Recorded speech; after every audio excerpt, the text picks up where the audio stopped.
ba'u bara 2013 kana torbee lamaan darbe na dhukkuba jireenyuma koo kana guutummaa na dhukkuba garaa koo kana keessa na dhukkuba garaacha koo na dhukkuba nyaata na jibbisiisa foolii waan tokko dhaggeeffachuu na jibbisiisa ture maaliidhaan jedha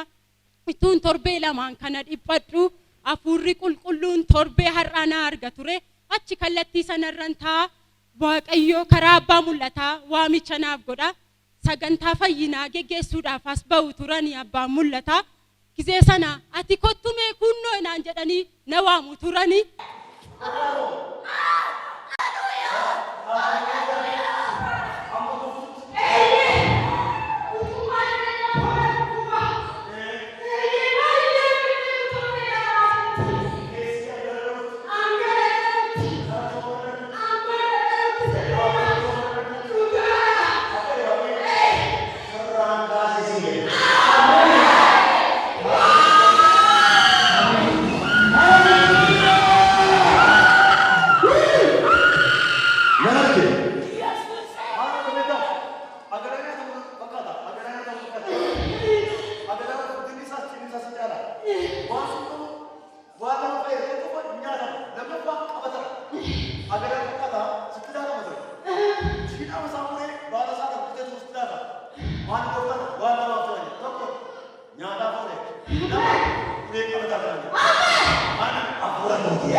sirratti raawwatamu ennaan eeyyeen jedhan ture amma garuu sirraa kaaseera sirraa fuudheera qooda dhukkuba kana ani ulee qabataa si ta'eera hafuura koo immoo sirratti dhangalaaseera naan jedha ture waaqayyo gooftaani caa godha kiristoosiin naa galata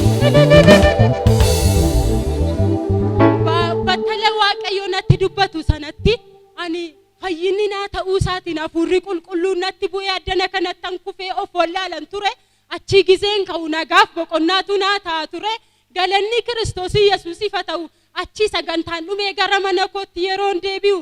isa kaleessaatii laata isa torbee darbeetii laata jedhee tan of ilaalan ture garuu mini waaqayyoof galatu waan haaraa nagaa haaraa boqonnaa haaraatu naa ta'a ture.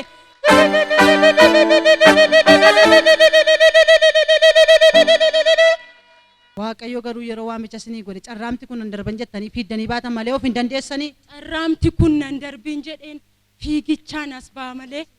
taa'uun danda'uun ture deemuun danda'u jilgeenfadhee kadhachuullee hamman dadhabuttiin ga'an ture torbee sana guutuma battalli fayyininaa ta'etti immaa waan addaa tokkotu jireenya koo keessaa hafuura qulqulluu darba ture asitti kufeen of ol hafuura qulqulluun na keessa darbe fayyinatu bifa of wallaaluutiiniti as kanatti kufeen of wallaalaa giseen achi ka'u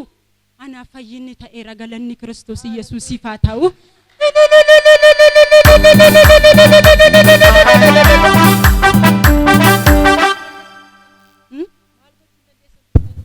waa nyaachuun danda'u nyaachuurra dhiisuun filadhan ture foolii waan tokko ijoollee koof shunkurtii muree hamman shiroo danfisuu fi dadhabuttiin ga'an ture foolii waan tokko na jibbisiisa ture garaachi kun na dhukkubuu isaa irraa kan ka'e diinni isa ani nagaa mana koof bara 2013 irratti raawwate sana inaafuu isaatiin kana hundumaan irratti raawwata ture waaqayyoof galanni guddaa na ga'u haa ta'u garuu waaqayyo ija isaatiin na argee fayyeera. Gooftaaf galata dhiyeessaa sabni waaqayyoo. Deemuun danda'uun ture garuu battala waaqayyo na waametti nan darbin jedheen fiigee as bahee jedhanii hafuurri qulqulluun battalu margetti ofii wallaalee nan kufee dhibee koo asuma tan irraanfadhe jedhanii amma nagaa isaaniidha mee nagaa isinii laate waaqayyoon akkamitti galateeffattu.